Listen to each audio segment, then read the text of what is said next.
Hello, all you beautiful people out there. I want to put out a real quick. I know this video is going to be late because, hey, it's New Year's Eve. All right. So we're trying to get some last minute stuff done and get some planning in for tomorrow and for, trying to get some stuff planned for the year and the month and everything. But I wanted to get this video up because a lot of people have been asking me what I've been doing since I got out of the hospital. Have I been able to find a new job yet?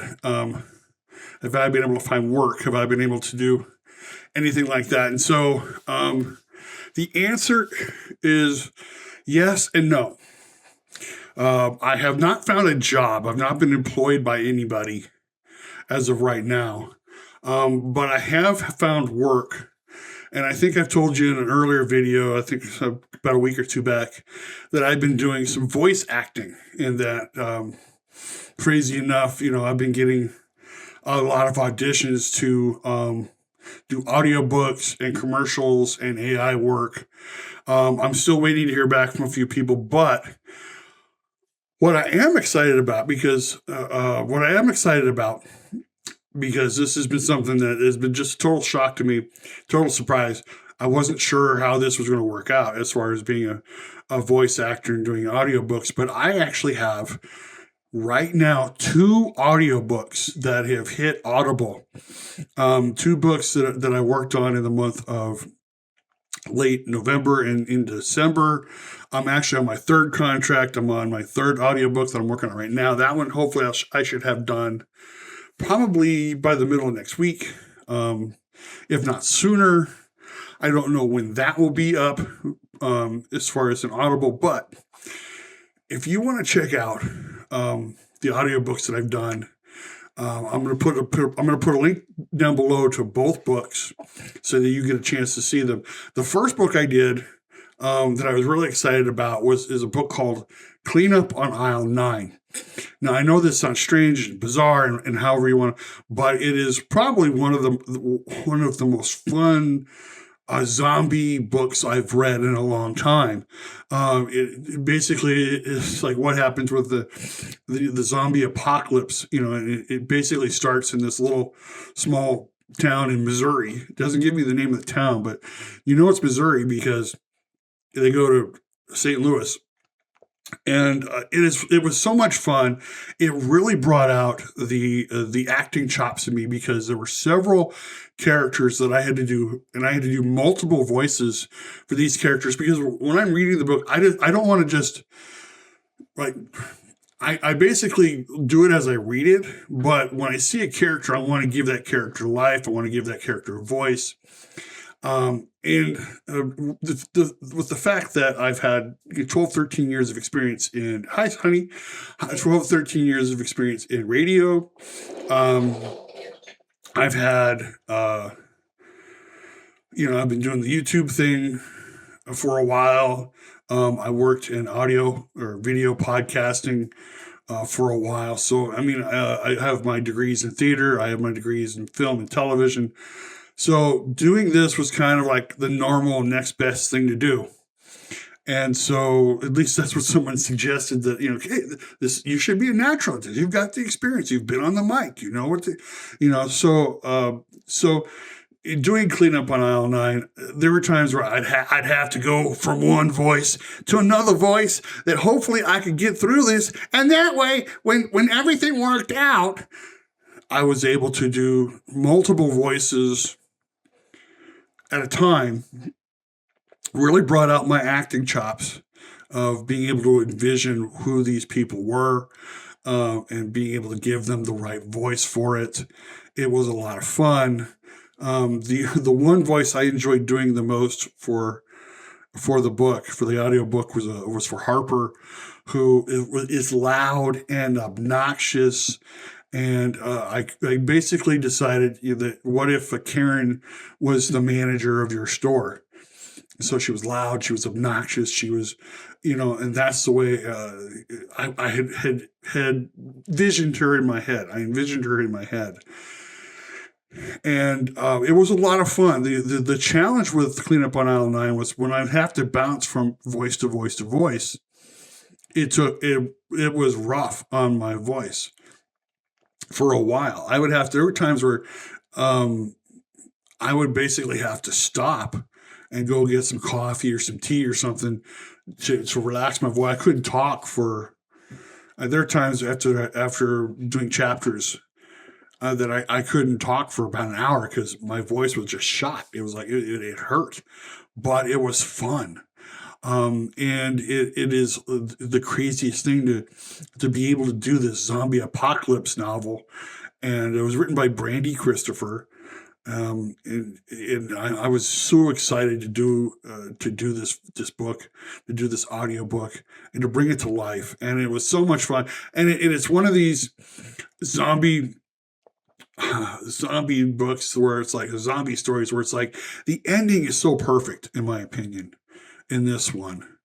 And I wanted to just kind of give it some dramatic effect so that it wasn't just, I don't want to just read a book just for the sake, because a lot of people think that you read audiobooks and it's like, it sounds real monotone and you want to come across as you're just reading a book. It's not that easy doing it. People think, oh, you're just reading a book. Yeah. And if you screw up a line, you have to stop. You have to go back, redo the line, and then you have to edit it so that everything works out and everything works great. Um, but it's not that people think that they're doing just reading. Reading a story into a microphone is just easy work. It really isn't. And it really put me through my paces. This for the cleanup on L9, and I'm so happy that I've done it. Like I said, if you want to check out the book on Audible, hit the link below in the description. It'll take you right to it. The second book I did shortly after that, and this was kind of a crazy thing. It's my first children's book, and it was written. It was, see if I can be able to say this name, because but it was called the House Where Christmas Never Ended by Okili Matthew Akimbi. So I'm hoping I say that right. I had to like try to say that name over and over again for the audiobook. Oyokindi Matthew Akimbi. And I've auditioned for a few more books of his. He's decided to go with other voice actors, which, I mean, it doesn't bother me. But what I had to do is I had to give my very soft, best Fred Rogers voice, and talk in a way that was comforting and soothing, because you don't want to come across loud and obnoxious while you're doing a children's book. You want to come out nice, and you want to sound like that any of those other people that you watch on children's television, except for the Wiggles. The Wiggles they were always like, I always want to say they were hyper. They were those four guys were like really super. They were always excited to watch. For me personally, I loved the Wiggles. I loved watching the Wiggles. Even though some of the times I would turn it on back then, I'd turn, oh, here we go, mashed potato, mashed potato, mashed potato. But now it's like mashed potato, mashed potato. But I wanted the audiobook itself is only about 30 minutes. And it was a cute little story about what happens when Christmas doesn't end in a particular house, and how they have to be able to get it back on track, because all the seasons are whacked out. You're having snow, you're skiing and snow skiing in July where it should be summer. It was a fun book to do. And again, all I had to basically, I wanted to make sure that I was bright and happy, and make sure that the voice came across as soothing, and the kids wanted to hear my voice over and over again. So, I mean, if you're looking for a children's audiobook, there it is. Right, I'll have the description. I'll have the link in the description below for that. It was exciting. It was a lot of fun. Like I said, I'm on my third book. This one's a self-help book called The Unbreakable Habit Mastery. And it basically talks about how how to develop habits and to keep them consistently going. And I think this is a great book to have for the new year. I think that when anybody, because let's just face it, we're going to set these resolutions, we're going to set these goals for 2025, and then about halfway through January, we will have quit.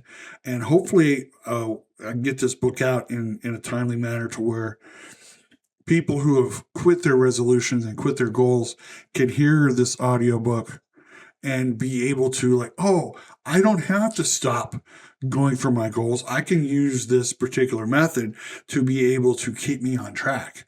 And it's a lot of fun. This one's a lot of fun too, because in doing this book, I can be more of myself in reading it. I don't have to play any characters. I don't have to read it in a certain way. I just have to be myself and make sure that I'm clear and people can understand what I'm saying.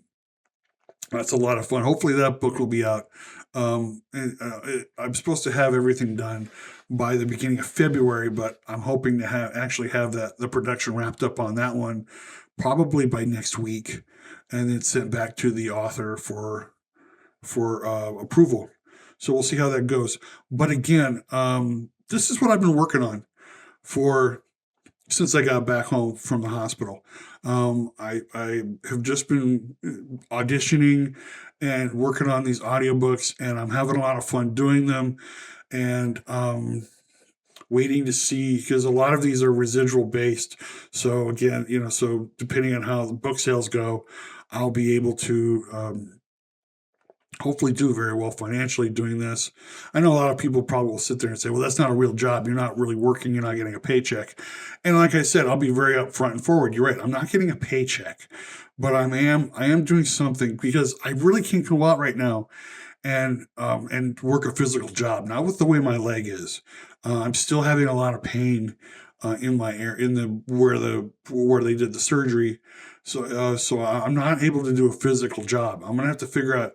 And I know some people say, well, you can, there's still a lot of other jobs that you could do from your home during the day, sitting on your butt and letting yourself heal. Yeah, you're right.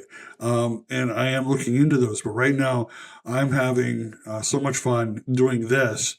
And I've talked to a few people, and they're like, yeah, this is actually could be pretty lucrative because the more I do, this is like residual income. This is passive income. The more I do, the better it's going to be for me long term, because there are going to be times where I may not be able to work, and I can still rely on some money coming in. So that's what I've been working on. That's what I've been doing. I don't want to give you any behind the scenes stuff yet, because I don't want to spoil it for yet, but I'm probably going to be doing like a behind the scenes video pretty soon to just basically show you how this works. I'm not going to, that way you get an idea of how this whole thing comes together. But like I said, if you haven't already, I want you, like I said, I'm getting this video out late, so I want to wish you all a happy new year. If you want to check us out anywhere else, go down to the description and hit linktree.com or linktree/travel by nature. And you'll find all of our socials for our TikTok, our Instagram, our merch store, our Twitter page, anything we got going on for Travel by Nature. And if you like the video, give me a big thumbs up. Let's end the year with a big thumbs up. Subscribe to the channel and hit the bell for notifications so you always know when a new video is coming out. And give us a big share and leave us a comment, because it makes us smile. Again, if you're interested in either of the books that I've produced, go down to the description, hit the link. It'll take you right to Audible and the book. I want to thank you very much for listening. We are Travel by Nature. Thank you for watching.